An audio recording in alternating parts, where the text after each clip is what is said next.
service doesn't have to mean military. We won't delegate our ethics to a machine in the future of war. At least I don't think that as an American we will. If you think about the future of warfare, I think that, what's old becomes new.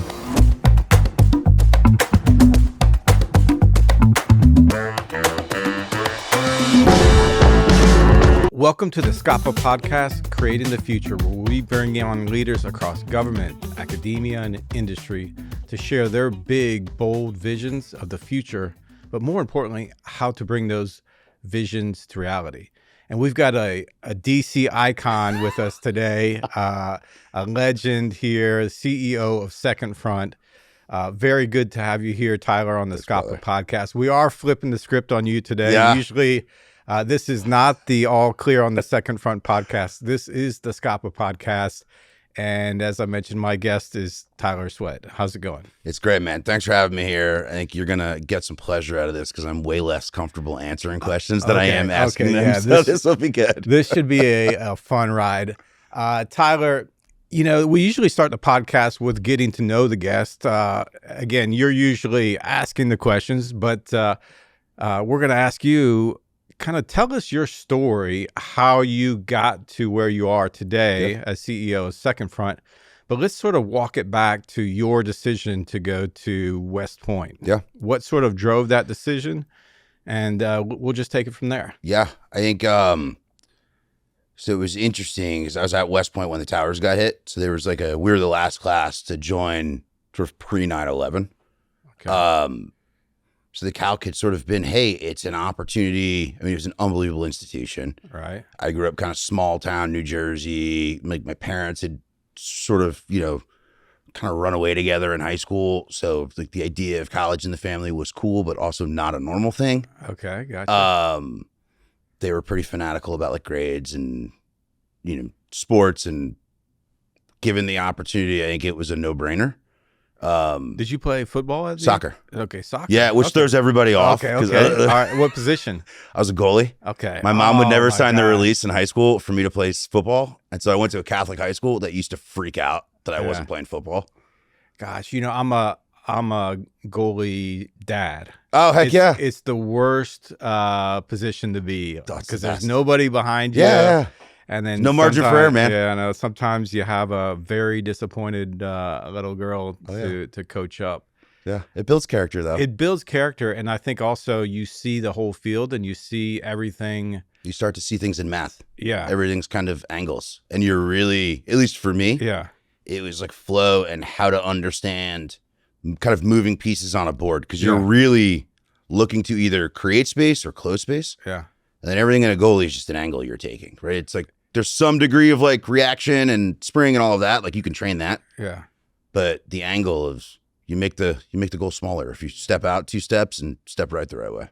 So you're playing soccer at West Point and yeah, I mean, just showed up, did the first summer, and it was my first time in some version of a boot camp, and I'm getting screamed at by somebody, and towers got hit. Okay. Literally the first month of academics. Okay. And then everything kind of changed, and it was cool. It's not about soccer. It's not about anything. Now it was, you waited 4 years to deploy. Yeah. Graduated, did economics. The plan had always been growing up in Jersey. You sort of had made it if you got to New York City and we're working in finance. This is pre first crash. Okay. So everybody was I'm going to be a stockbroker. It's the idea of, you watch Wall Street or something. Street, yeah. That's where you get out. Did volunteer for the first unit, traded patches. They do, what unit are you going to? Traded for the first unit I could find that was going to Afghanistan. Okay. Went to 10th Mountain Division. Deployed 30 days after I got to drum. Wow. So it was great. Wow. Yeah. And so they're on mission. How many deployments did you do? 2 deployments. Was combat engineer, saw counter ID stuff. So pretty much 2006 to 2010, we were all in RC East, which was good time to be there. Good experience. Got to do the small unit stuff. And then was the battlefield evolving as fast as you see it in Ukraine, or were the cycles? I think it depends on your I think it really depends. There's an eye of the beholder aspect, right? Okay. Sitting up in a jock, I'm sure it looks like the character of warfare is changing. I look at the drones now and I'm like, cool, there's like flying IEDs, Mhm. right? It's the same, like the ground used to blow up in Afghanistan. Now the sky blows up in Ukraine. Okay. All right. That might be an oversimplified way of looking at it. It's changed a little bit, but like, I don't know, we were getting smoked in valleys if we brought armor into valleys in Afghanistan the same way the Russians were with the Muj. Right. So I don't know if it's that different. So It's not a popular thing to say because I know Yeah. we're supposed to say it's super different and Yeah, we're no, changing I mean, and that's blah, the blah, whole- blah. But that's the whole thing. It does make you think about it, having this experience. And then, so you do several deployments forward at the edge versus very serious bad guys, right? yeah, I get to run around, shake hands, kiss babies. It was good. And then, It's funny. It's also like the most beautiful place I've ever been in the world. really, Done what north. was your favorite? It's Tora Bora. Okay. Sitting like on the mountains as you look north, there's like 3 rivers that run down through Nangarhar. And at the time, it was, there's really no industry. So it feels like the stars are right on Okay. top of you. Okay. At the stars, when we are sailing across the Pacific, I we can get the imagine. same sort of experience, away from It's from crazy everything. when there's no like ambient, when there's no industry, there's no pollution, Yeah. and it's just, sky, it rocks. So then you decide to transition out. Yep. Were you a co-founder at Calypso AI or No, what was so this- I ended up doing like 7 or 8 years consulting, Okay. which was a mix. I got to do national security stuff. I got to do industry, I'd left the big box and went to a small place called Toffler Associates that Okay. was awesome. And you got to sort of blend like a future sort of think tank approach with like a classical consulting. Okay. Went down a rabbit hole on AI and then adversarial machine learning and was Okay. I was consulting into a corp dev arm of one of the large integrators Okay. and was trying to get them to make an investment in adversarial machine learning. It was like, hey, this is going to be the future. And what year was this? Ish? 17 or 18 maybe? Okay, so leading edge. Of, It was, we were early. Okay. And then a buddy in Air Force Intelligence was like, hey, you and this other guy Mm-hmm. are the only ones I've heard talking about this. You guys should be friends. There's a guy named David Gibeon. Mm-hmm. We jumped on the phone and then started working together like, I don't know, a week later. Okay. And he was one of the co-founders. I think employee 4 or 5, something like that. Gotcha. Shout out to Jimmy White, the CTO, and them who just sold the company. Congrats, Calypso, huge on, win for on, the on team. the sale. And we were hacking facial recognition and building like evasion attacks and test harnesses. Okay, so Like you're pre-2020, the government didn't know what to do with it. so now you're a builder. Yeah. You're a builder. You're building a company. We're doing that. We got it to a spot I'd gotten it to a spot, at least on the national security side, Yeah. where like we floated a team, Yeah. it built up, and then Enrique left Kessel Run. Okay. And gotcha. Enrique and Peter Dixon called me and said, hey, we think we know how to take some of the lessons learned from like KR and some of these other software initiatives in defense and national security and start to commercialize it so we can like open the national security market. And I was like, yeah, that rocks. Like I have no idea Okay. how to do that, but and the All same thing started the next day. So that's 2020-ish. 2020, yeah, it's been that was 2020. about 5 So years ago. you're employee number 3 there at. So Second Front, I was employed. Second Front had been around for a while. Okay. So I don't actually know Okay, what number. I don't know. Call it 10, 20. Okay. It's one of those things where like if it ever we have to write a book at some point, we're gonna have to go make up the numbers. I don't think anybody knows what the numbers are. Okay. All right. But so basically now we're entering the Second Front party. Second Front party. Peter, right? Yep. Peter decides he's going to go pursue something, a congressional run, right? Is Yeah, that- we had it was interesting. We'd like because Second Front had sort of had a couple different manifestations, right? Like V1 was, Peter's kind of like an N of 1, right? Like he understood the Valley really well. He'd been a Marine. He'd done work at state. He understood the sort of hill game, and he could really be an interlocutor at a time where I don't think the Bay Area and the Valley was really vibing with the Beltway.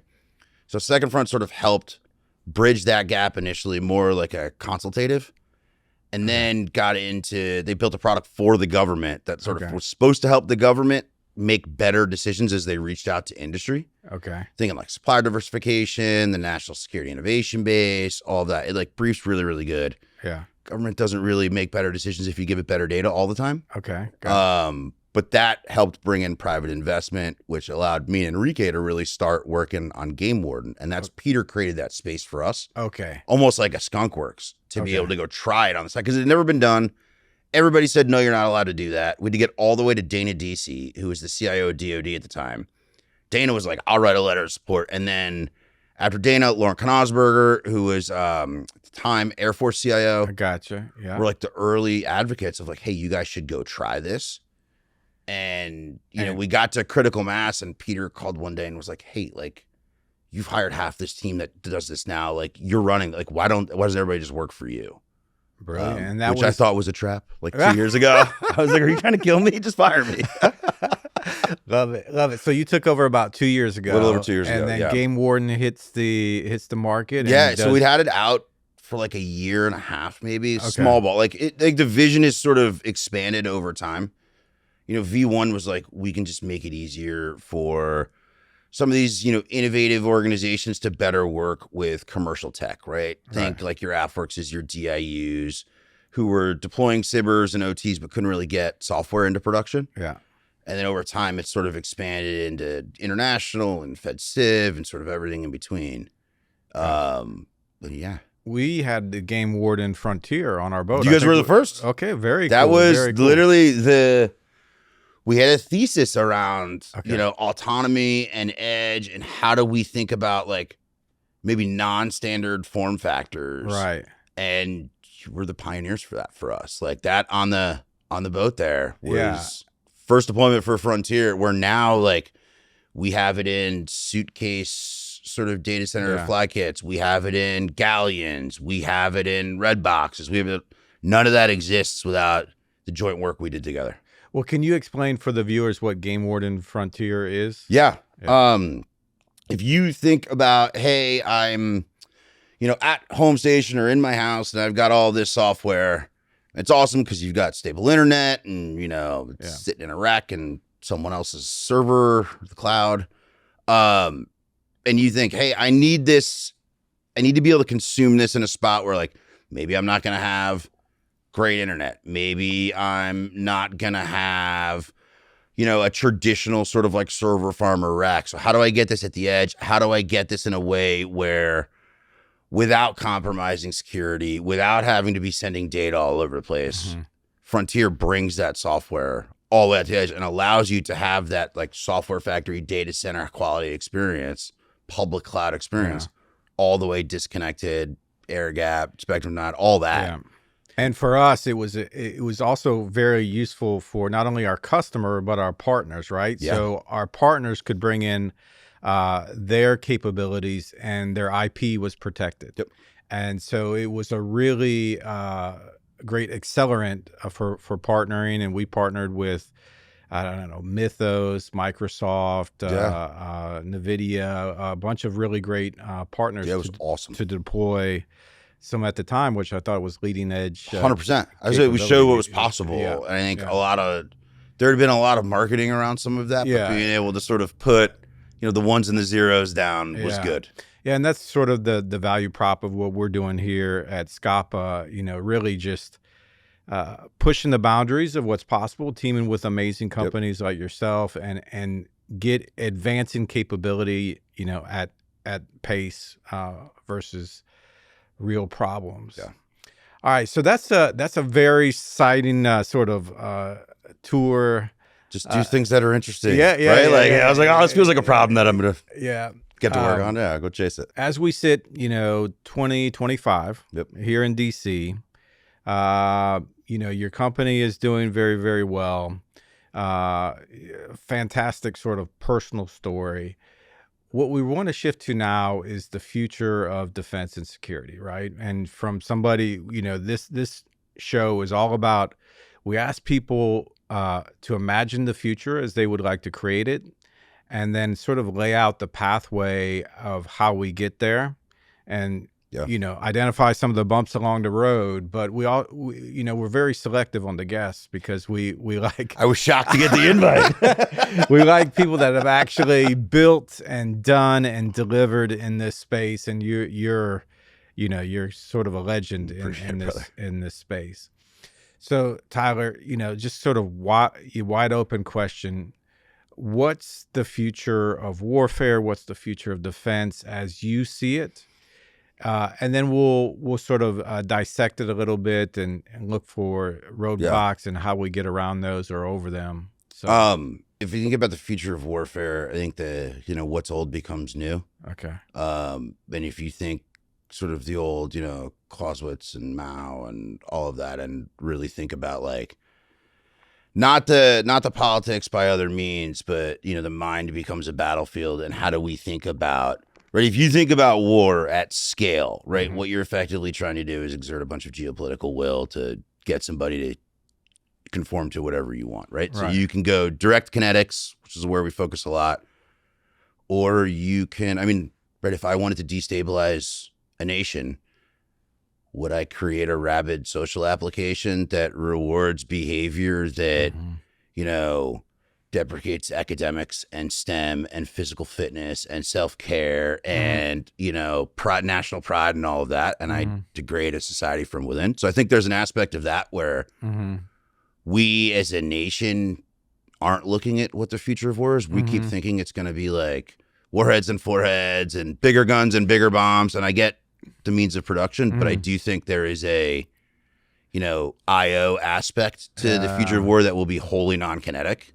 And I think that will catch a lot of people sleeping. On the kinetic side, you're going to see a continued push towards autonomy. You're going to have questions around, like, who carries risk, right? Like, our entire judicial system in, like, the West is predicated on, like, risk and ownership and culpability and all of that. And like your ability to like assign intent, where if I've got a fully autonomous swarm and like one target's wrong and schwacks somebody, like is it the certifier? Is it the AO? Is the AO AOing the line of code? How it was tested? How it was like, there's a bunch of interesting governance for when one of those goes wrong. It's easy. You know what to do when somebody creates or does something wrong and it's a human.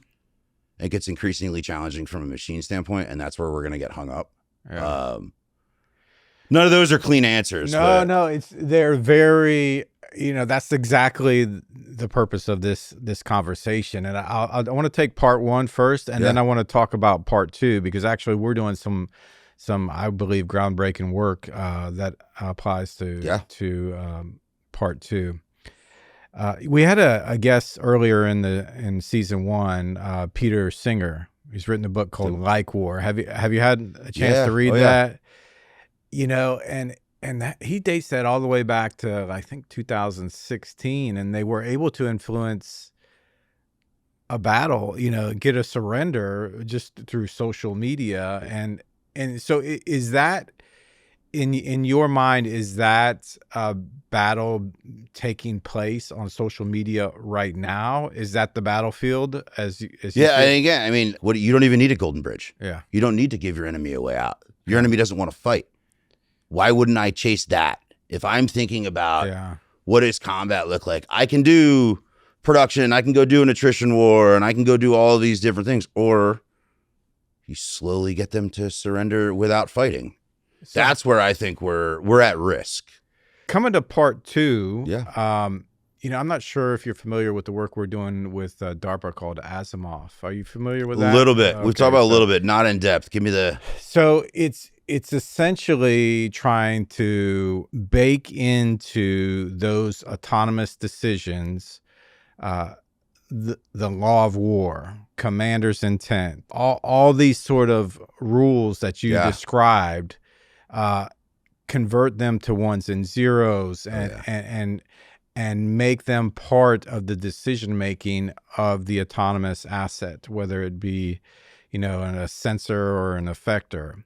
It's a massive, massive problem. And it's almost impossible to describe how large of a problem set that is, brother. When our CTO, Devesh, showed me sort of how he's mapped out the problem, I mean, I don't know, it's a 20 by 40 matrix, right? We believe we can solve it. And and it has to. Yeah. That's the exact right way. It has to be solved. It is existential. Because we won't delegate our ethics to a machine in the future of war. At least I don't think that as an American we will. The pace of play is just so much faster. How do you counter a threat that may not care if they're violating the law? It's funny. We had Congressman Whitman out of Virginia. We had a conversation about this. We were talking about, one, from an ethics standpoint, right? If your adversary's ethics are maybe a little bit more permeable than yours, and if you think about like means of production, sort of, because the prevailing school of thought for years was like, hey, China's got this ability to mass produce, and like we're going to be on the other side, and like we're going to lose a war of attrition. Yeah. And I think it's like easy to say. It would be pretty hard to do. It would require some unique leadership in the department. Like we've spent 20 years prosecuting asymmetric conflict. Yes. Right. We spent another, 30, 35 before that. If you think about some of the post-Vietnam, some of the post-World War II stuff between us and the Brits, and like where we're doing a bunch of stuff in Asia. And like, if we were going to take an asymmetric approach to, things like ethics, things like mass production, things like ubiquitous technical surveillance, how would we do that? I think that changes how we think about effect in an interesting way. Mm-hmm. And then to your point on how do we bring in sort of the ones and zeros and sort of that broader sort of like ontology. Yeah. The question then becomes like, how do we degrade trust in the adversaries? And again, like you can nerd out on this for like 10 hours. It's super interesting. But like really what you need to do is if there's like some Ender's Game thing going on, you need the kid playing the game to not believe the thing he sees on screen. How do you do that? You don't need to beat them. You don't need to shoot them down. You don't need to outproduce them. You don't need to out AI anybody. Yeah. If you can figure stuff like that out, then I think you're able to shift behaviors and TTPs, which again, I'll go back to where we started with like, the roads used to blow up. Yeah. Now the skies blow up, but like what's old is new. Yeah. We didn't trust roads, right? We didn't trust bridges. We didn't trust culverts. We stopped doing certain types of breaches because houses were blowing up. Okay. And that causes a shift in TTPs, which pushes us out of a comfort box into somewhere new. And right, how do you get somebody to try to make a mistake in any type of op you're doing? You want a pattern deviation. That pattern deviation more than likely will result in a mistake at some scale. Yeah, no. It's combat philosopher Sweatt, Captain. No. It's fascinating to sort of lay out the future of warfare, as you see it, and game theory out how you win in that battlefield. What have we not talked about that you want to talk about? I think the biggest for me, and I mean this is gonna end up probably being something I spend the rest of my life working on, is like the next generation's up, right? If we're planting trees, people got to be there to enjoy the shade. Yes. Or else, you can use 800 different metaphors. Like it just doesn't matter. Yeah. And we've got to get it back to where like two things can be true at once. Yeah. You can be proud to be an American. You can believe we're the best country, while recognizing we still have flaws and we're imperfect and we need work to do. It's not in our interests to be divisive at home.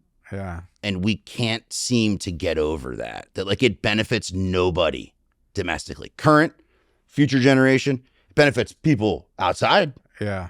Pretty immediately. When you say you're going to dedicate the rest of your life to this, what are you thinking? Are you thinking some sort of institute, a book? Yeah, I mean, we've got like nonprofit. Like I do a bunch of, like I do a bunch of stuff like behind the scenes and try to spend time at schools, spend time working with folks who are interested in the military, folks who are interested in the national security community, getting them connected, folks that are maybe looking to transition in and out, and spend a bunch of time there. And there are way better people than me to actually be the faces of things. I but think there are a bunch of folks doing, how do we build the next generation of national security? You know, you've even got stuff like Arun with the Venture Meets Mission and some of that, like stuff like that. Like we've all got to pour in behind the scenes and carry water for it, because that stuff is gonna lay bridges. And if we can get bridges laid, people are gonna cross them. If people cross them, we can get them into the community, we can grow. But if we don't have pathways and we're not doing that like knowledge transfer and education, and like part of the reason we love the podcast is like it democratizes things that maybe seem hard to reach, or like, oh, I don't know what that acronym is, I can't be in the community, or like, I don't know somebody. Like, no, dude, like this is for everybody. We've built a pretty strong community in San Diego around Skapa. Skapa by Saab, where we're posted up there. I think what you're talking about is a community of people focused on a mission. We've all sort of felt that, you know, having served, but trying to build that on the outside is really, it's an important mission for all of us as we go on to our second and third careers. So we got an opportunity to redefine service. Yeah. Which is something I hope we get to at like a policy legislature level of, like, not to go to like the Starship Troopers example, but like it's a pretty good example of like, again, what's old is new, right? Yeah. But like service doesn't have to mean military. Yeah.